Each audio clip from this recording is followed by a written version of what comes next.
T V കാണുന്നവരെണ്ണം day by day കുറഞ്ഞു വരികയാണ്. എനിക്ക് തോന്നുന്നു എൻ്റെയൊക്കെ ഒരു ജനറേഷൻ അല്ലെങ്കിൽ എന്നെക്കാട്ടിലും ഒരു 5 വയസ്സ് മേലുള്ള ആൾക്കാരുടെ ജനറേഷൻ കഴിയുമ്പോഴേക്കും എനിക്ക് തോന്നുന്നത് പൂർണ്ണമായിട്ടും കഴിയും. സാറിൻ്റെ ഒരു വ്യൂവിൽ ഇപ്പോൾ കേരളത്തിലെ ഓഡിയൻസ് കൂടുതൽ ടി വിയിലെ കണ്ടന്റ് ആണോ കൺസ്യൂം ചെയ്യുന്നത് അതോ യൂട്യൂബിലെ കണ്ടന്റ് ആണോ? ഇപ്പോൾ ടി വി കാണുന്നവരെണ്ണം ഡേ ബൈ ഡേ കുറഞ്ഞു വരികയാണ്.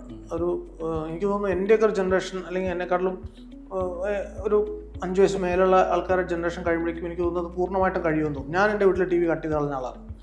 അപ്പോൾ ഒരുവിധ ആളുകളൊക്കെ ഇപ്പോൾ യൂട്യൂബ് സ്ട്രീമിംഗ് ആണ് വാർത്തകളിൽ കാണുന്നത്. ഞാൻ വാർത്ത അറിയുന്നത് ഫേസ്ബുക്ക് വഴിക്കാണ്. അപ്പോൾ ആക്ച്വലി ഫേസ്ബുക്ക് എന്ന് പറഞ്ഞ ടൂളിനെ നമ്മൾ കൃത്യമായിട്ട് സോഷ്യൽ എഞ്ചിനീയർ ചെയ്യുകയാണെങ്കിൽ നമുക്ക് വേണ്ട വാർത്ത നമ്മുടെ മുന്നിൽ വരും. എവിടെയും പോകണ്ട.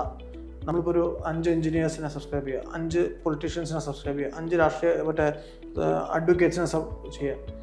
സൊസൈറ്റിയുടെ ഒരു ക്ലിയർ കട്ട് ഒരു പരിച്ഛേദത്തിലുള്ള ആളുകളെ നമ്മൾ കൃത്യമായിട്ട് സബ്സ്ക്രൈബ് ചെയ്തിട്ട് അവരെ മാത്രം സബ്സ്ക്രൈബ് ചെയ്താൽ പ്രൂൺ യുവർ ലിസ്റ്റ്. ആവശ്യമില്ലാത്ത ആളുകളെ നമ്മൾ പോസ്റ്റ് ഫീഡിൽ ഒരാളുടെ ഒരു പോസ്റ്റ് വരുന്നത് നമുക്ക് ഇഷ്ടം അല്ലെങ്കിൽ ഉടനെ അൺസബ്സ്ക്രൈബ് ചെയ്ത് കളയാം, അൺഫോളോ ചെയ്ത് കളയാം.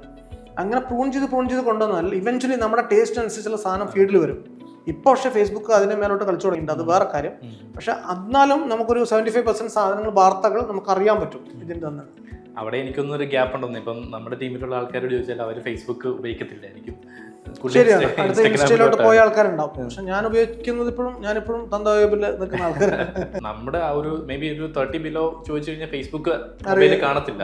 ഞാനിപ്പോൾ ചോദിച്ചു മേ ബി അവർ സ്നാപ്ചാറ്റ് മാത്രം ഉപയോഗിക്കുന്നുണ്ട്. അതെ.